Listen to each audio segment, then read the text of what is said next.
Hi everybody, this is Tian Su speaking. I'm the Director of Data Science, Machine Learning, and Analytics at Walmart. I'm very glad to be invited to the AI Summit, and I'm happy to talk to you here today.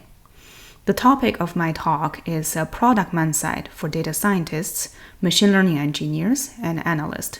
This is something I encountered in my daily life that I consider very important, very intuitive. At the same time, it's not as well consciously implemented as we would like to be. So here, I just like to call your attention to it so you can consciously practice the product mindset and integrate it to your day-to-day work. If you are like me, worked in the data domain for a while, being an analyst, engineer, or a scientist, you probably encountered the scenario that a data scientist, machine learning engineer, or analyst got some data set and really excited about the data itself, start exploration, find some very interesting insights, developed a machine learning solution, and very proud of the final outcome. Then look around, start to think about where is this thing going? Who is going to use it? How the user is going to use it? How it's going to be implemented? Which environment? Which tech stack? Who is going to maintain it in the future? Who is going to take the feedback and keep iterating on this product? All of these questions are not answered 3 months probably into the project, and that becomes a problem. Even worse, sometimes these questions never got asked. The project just stopped, lose traction, and going nowhere. 3 months of effort wasted, and there's no deliverable at the end. After a few rounds of efforts like this, it is not surprising that some organizations start to claim that AI is not adding as much value as expected. The real impact is not propagating into the field, and business is not improved by these machine learning AI efforts. Should we stop it? I hope you never got asked that question because of this scenario. The best way to do it is to avoid it from the very beginning. Anytime when you get excited about a data set, about a problem set, you will start to put on your product hat. You start to think about who is your customer, who are they, what they need, and you start to think about what the different phases of my product would look like to satisfy customers' needs. Are each of the iterations I've developed addressing a customer's needs? How well they address the customer's need? Should I make some improvement? Should I move on to the next feature? Are these features collectively making sense? What's the final stage looks like? What success looks like in customers' eyes? Am I providing the right value? Am I being flexible enough and adapting to the new needs? How am I going to finally implement this? How many final customers I will have? Will my solution be scalable? Can it satisfy all the customers' needs at the end stage? All of these questions, you don't have to have the answer at the very beginning, but you need to start asking them early on. That's why I want to talk about the importance of having a product mindset. It will greatly help your development of your project and achieve the success you really deserve and data machine learning really deserves. There are many aspects about product mindset. Here, I just want to emphasize on 3 aspects. The first is being user-focused, laser-focused. The second is quick iteration and quick prototyping with the user. The third one is an end-to-end thinking. So one day, it will become a product, not just a prototype on a shelf. It can actually benefit the customers, deliver the value. First, it is obvious that we need a user for our creation. Is it that obvious? Actually, encounter several scenarios that people don't even think that their product needs a user. It just needs to be awesome. But let's say that's not the case here. We understand that there needs to be a user for our creation. Then what does a user focus really mean? It means that your user need to really like your creation, that your creation need to be user-friendly and really address user needs instead of something just cool in its creator's mind. Let's see what happens when a product is not user-focused. Can you see how difficult it is to use the product showing in the picture? I personally never encountered the case on the right side, but I did encounter the case on the left side. I was very, very confused, and I have no idea why this is designed that way. If this use case looks too ridiculous and too far away from our daily life, how about this one? Have you encountered this one before? Were you confused? There's no indication of what exactly you need to do. Can we provide a better user experience? Can we suggest what to remove? What kind of data we need to suggest what to remove? What kind of logic and algorithm I can use to make that suggestions? That is not just a pure design question. We can implement data-backed algorithm to provide a better user experience. And that's where we can leverage machine learning in a very powerful way. We've reviewed a few less than ideal designs. But then what is a good design? How can we help to deliver good designs as data scientists, machine learning engineer, and analyst? Here is a list that you can see. That's the design principles that demonstrate good designs. And those are the good designs you can have in mind when you are trying to develop a good product. Let's talk about how technology can facilitate a good design. Discoverability, for example. This is a design principle identified in Norman's design of everyday things. Discoverability refers to being able to figure out what actions are possible, so you know where and how these actions can be performed. In other words, they are not so hidden that no one can understand what your product does. How can machine learning help with discoverability?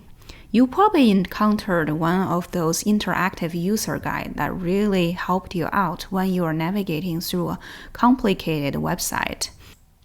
The pop-up windows, the on-page contextual assistance, even the follow-up message about you left something in your shopping cart. All of these can be developed by your in-session behavior as well as your historic behavior on the website, based on machine learning algorithms.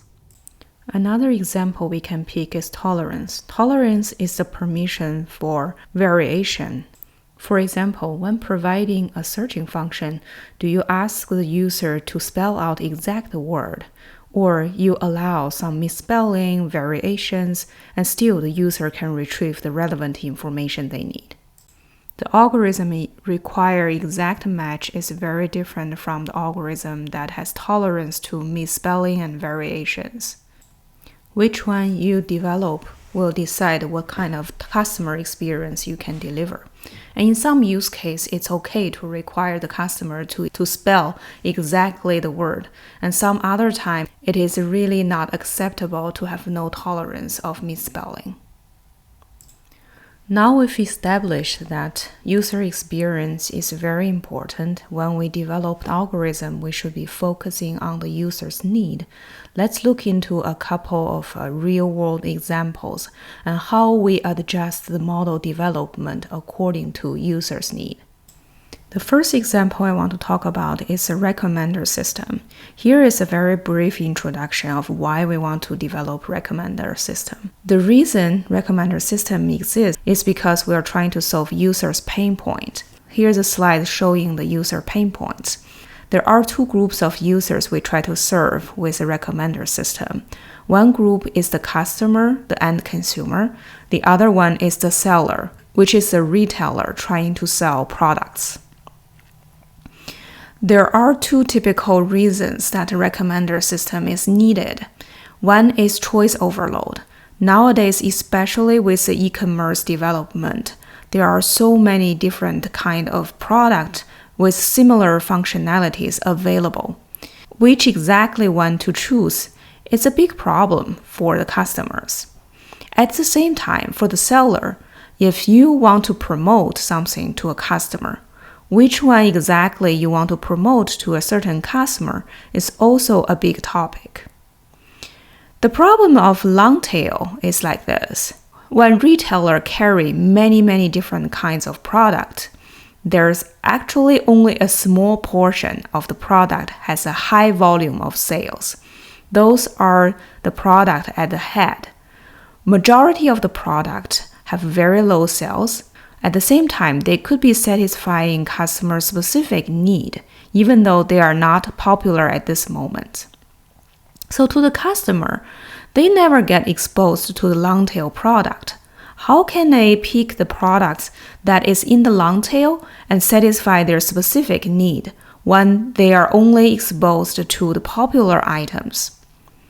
On the other hand, to the sellers, they have poor sales on those long tail products. It's also very costly for them to keep carrying them.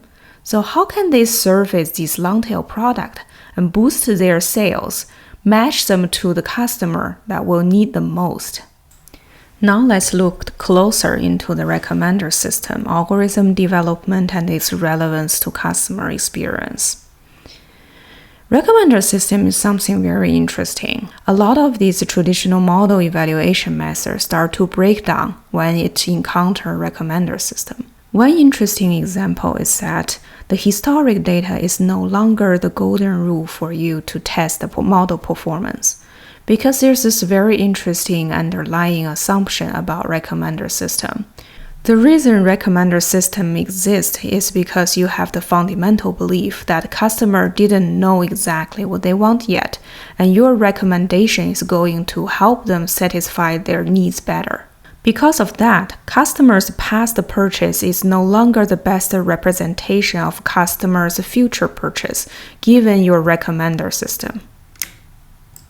That's why the best test of a recommender system is an online test. When you really roll it out, expose it to the real customer and see whether that impacts customers' purchasing behavior, instead of purely testing your model based on historic data. And you can imagine the model fit the historic data best will not be the best model when you roll out, because you have the belief that customers' behavior is supposed to be changed because you recommended product to them. Another example, the traditional way of evaluating the model breakdown is that even though you know customer is going to purchase something, you may not want to recommend it in your recommendation session.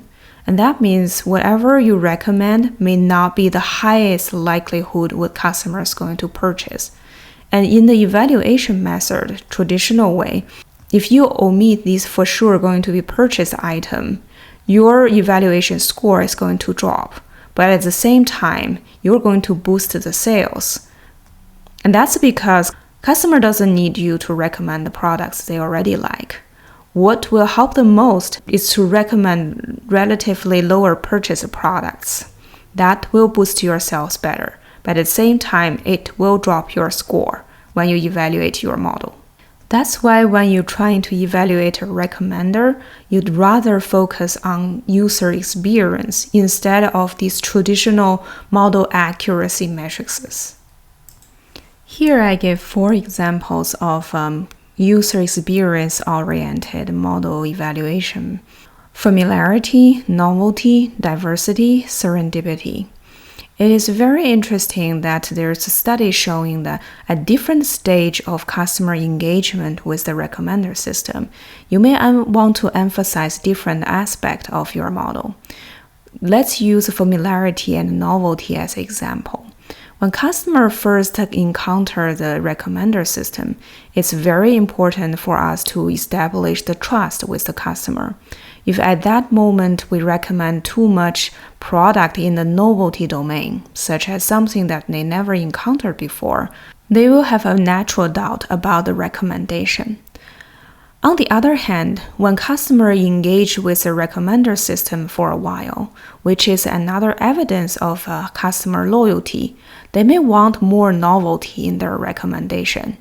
If we keep recommend familiar items, things that they are already actively purchasing, then the customer will feel bored and start to doubt the recommender system again. Is the recommender system really smart, or is it just regurgitating what I already tell it?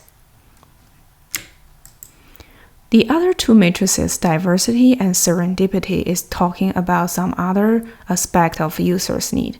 Diversity means that you don't want to keep recommending items that are too similar to each other. Even though customers like potato chips, they don't want to see their top 10 recommendations are just a different slight variation of potato chips. Serendipity is describing something at the highest level you can provide as user experience through a recommender system. It is describing that you anticipate customer needs before they even realize it themselves. Imagine if you could provide that kind of experience through your algorithm to the customer, what kind of engagement you could be building with them. Bottom line, understand your users' needs, and addressing those needs is really very important for a recommender system. So you should focus on tuning your model to emphasize on different combinations of this measurement. Depends on which stage you are with your customer, how much you understand them, and some active feedback from the customer to fine-tune your model. Being user-focused is truly important for a recommender system development. Another example I want to provide is a use case we encountered during optimization of operation process in retailer. There are 3 major steps in this process, and they are managed by 3 different groups, Group 1, Group 2, Group 3. For each of these groups, there are also 2 divisions. One division are the home office officers. The other division are the frontline associate who work in the store and then for other functionalities. These users collectively are our customers for our AI product. You can see they have different personas. They have different devices they are using. They also cares about different granularity of the results. So from the region level, which is the highest level below national level, to the market level, which is smaller, and to the store level. Different groups care about different granularity, and they need to visualize the complicated results from different devices.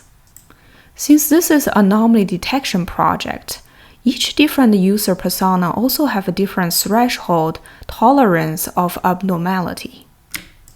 In our algorithm, we need to allow the user to adjust the threshold by themselves. Based on this understanding of different users' needs, there are multiple technical choices we have to make to truly develop something satisfy the user. One is that we have to have a cross-platform customizable user interface that allow them to have this flexibility to see what they want to see. Another one is that we have to have an interactive user interface so they can input the threshold they want, and that threshold could be even changing with time, with their preferences. That is a requirement that our algorithm need to be able to run real time with the changing threshold. Our initial plan about providing a dashboard with batch processing of the model result no longer is viable. So we have to adapt. We need to pivot due to the user need. We need to develop a full-blown application. And we also need to add additional AI feature. For example, if they want to receive a notification on their cell phone, we want to develop a Twitter Lens notification versus send the whole dashboard with anomaly to them. That requires algorithm to be able to summarize the result into few sentences so they can quickly pick up the information. This is another example how understand user need change the overall landscape and design of the machine learning choices and the final product. Last, I'd like to talk about why there are bad user design exist. Design a good user experience is not that easy, but it's really not that hard either. Why there are so many bad designs exist? The reason can be multiple. It could be technical challenges, it could be short time frame, but there are a couple of reasons we really want to avoid. The first reason is that you didn't even think about it. So that's something after this talk, I'm hoping it can be avoided. Another reason is that whenever you design an ML solution, you will have the business needs in your mind as well as on top of the customer's needs. It's always a balance between the satisfying the customer's needs and the business needs. Most of the time they're aligned, but sometimes they're not exactly the same. So how you keep the balance between the business needs and the customer need? You want to boost the sales. At the same time, you want to serve the customers.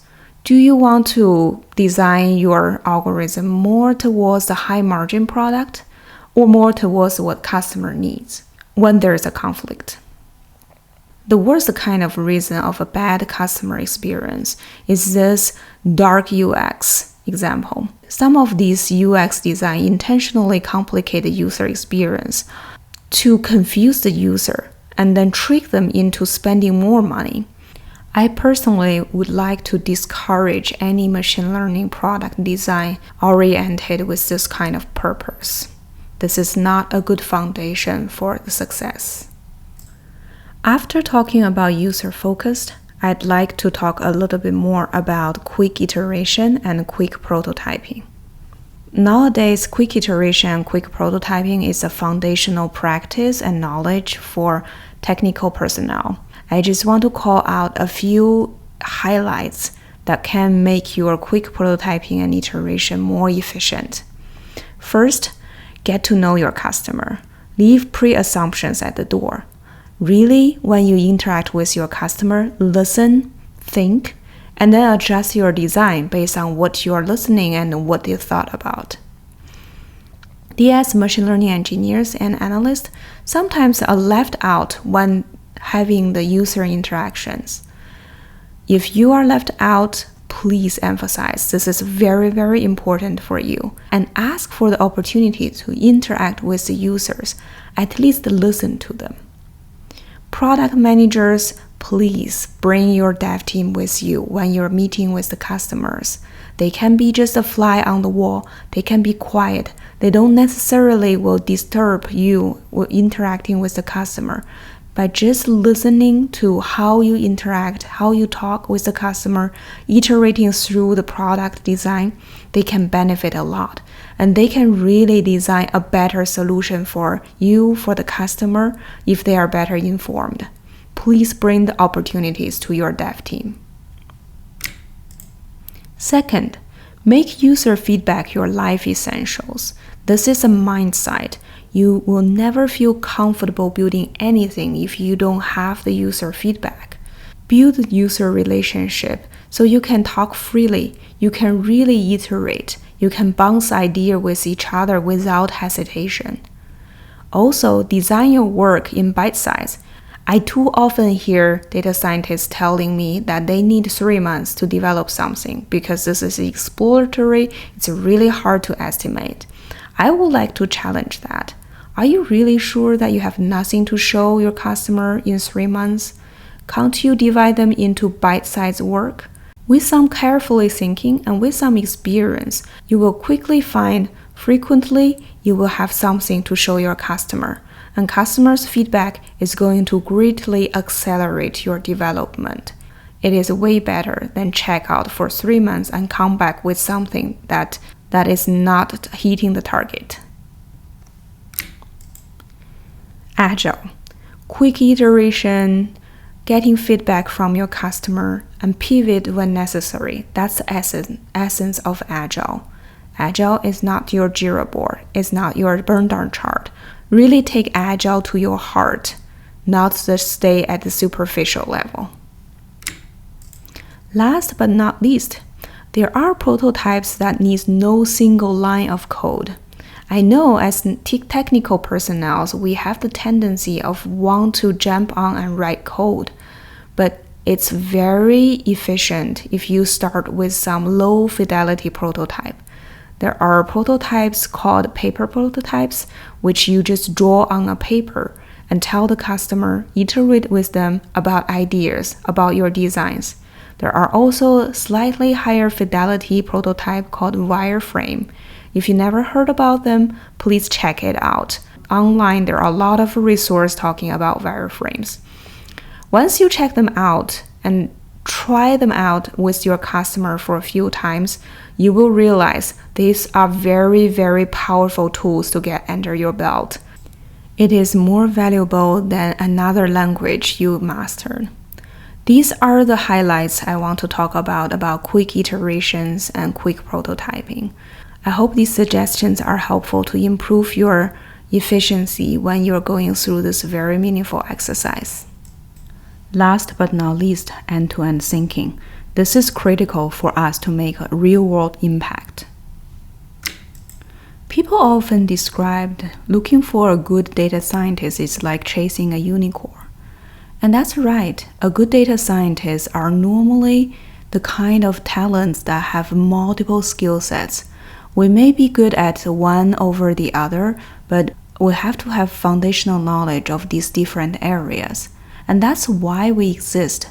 Because of the development of modern machine learning, there need to be somebody being the linchpin who understand computer science, who understand analytics, understand data management, understand even design and art, and being the entrepreneur to push forward machine learning efforts, to develop something end-to-end as a true product. That's why data scientists' job family even emerged, to be that linchpin, to be the force pushing forward. That means being a good data scientist, you have to be able to think holistically, think end-to-end. Never forget to first understand KPI and think about testing plan before you say yes to the project. Also, we emphasize on the importance of quick iteration and quick prototyping. Create a POC as a proof of concept is very important to test the feasibility. But at the same time, even if you are starting small, think big. Think about whether your solution can be scalable to reach the end point of what you need to develop. Simplicity over complexity. The trade-off is very real. Weigh it very carefully. Whenever you want to go with a more complicated algorithm, think about whether it's really worth it. Think about it end-to-end, holistically, every cost, whether it's worth the benefit. Don't let personal ego and agenda get in the way. I understand everybody wants to try something fancy, but the most important thing for us to do is to deliver business value, is to be customer focused, is to create something that we can be proud of. That doesn't necessarily mean some fancy algorithm. And sometimes the simplest algorithm will give you the best result you can be proud of. To a mature technologist who specializes in machine learning, we all know that only a small fraction of real-world machine learning system is composed of the machine learning code. We are building a machine learning product, which means a system. A machine learning system have all the other components that's surrounding the machine learning code: configuration, data collection, data verification, resource management, serving infrastructure, monitoring, analytical tools, process management tools, feature extractions. All of these components are the important parts. We cannot build a machine learning solution without them. To build an ML system, you want to build it robust, resilient, scalable, and compoundable. You may have hundreds of millions of users with daily transactions. How you train the model? Your POC may be just on a sample, but when you need to scale, what kind of tech stack you're going to use? What is the time to fit the model? Is it going to be feasible? Or you need to consider change the type of model if you want to process that many records. How you respond under 100 milliseconds? Will that impact your model choice? How you integrate new features into your recommendation, such as image-based recommendation. Will that require a change of algorithm as well? How do you test the different algorithms? Do you have the capability of A/B testing or something even more advanced to allow you to test them more efficiently? What it takes to deliver a great user experience? How to provide explainability, which is very important. How to integrate user feedback to continuously improve your model. How to update the recommendation quickly. Instead of waiting for a monthly refit, can you integrate it faster? A lot of these examples I build on top of recommender system, but it applies to all the other models we're building. Building an ML system is more than just build the algorithm. And when you are building your POC, you should have the end product in your mind. So your POC can be extended to something that you can put into use in real world.